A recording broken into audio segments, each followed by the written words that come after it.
Bon ben voilà, étant lancé un petit peu aujourd'hui, je me suis dit je vais un peu parler de l'onde sinusoïdale et du serpent électrique. Je précise donc l'électricité à deux pôles et donc qui fait une forme de serpentation si vous voulez, donc qui passe d'un pôle positif à un pôle négatif. Ça c'est l'électricité, alors que le magnétisme est une force constante. Donc on peut dire que le magnétisme c'est une ligne linéaire et que l'électricité est une onde sinusoïdale qui est duelle et engendre toute la dualité de ce monde, qui est même le terme précisé du mot diabole, le diable, qui jette en travers. Vous voyez bien, il y a une ligne en travers des deux pôles. Donc le but de cette vidéo, c'est de parler de l'onde sinusoïdale électrique avec le rapport de l'année séculaire.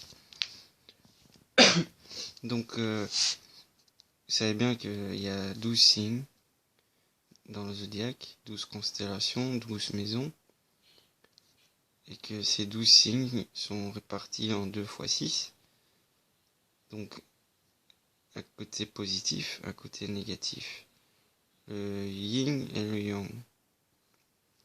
Donc voilà, là on commence l'année. L'année commence quand?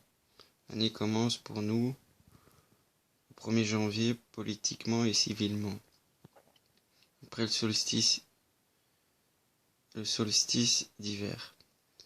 Mais la vraie année normalement commence, l'année sacrée, aux équinoxes du printemps, c'est-à-dire au 0,1er degré du bélier.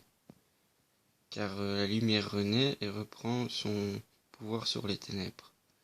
Donc la lumière et les jours s'allongent.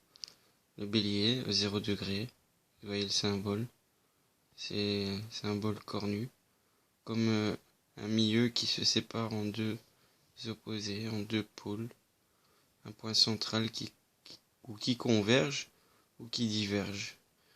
Et donc le bélier est régi par Mars, masculin, force masculine, impulsion de la nature, impulsion de l'été. Le mot bélier, j'avais déjà dit dans une autre vidéo que le mot bel signifie en hébreu le mot seigneur.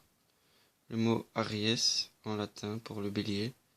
Donc le bélier, et le bélier en hébreu s'appelle, attendez que je retrouve mon note, parce que le bélier en hébreu s'appelle Talé.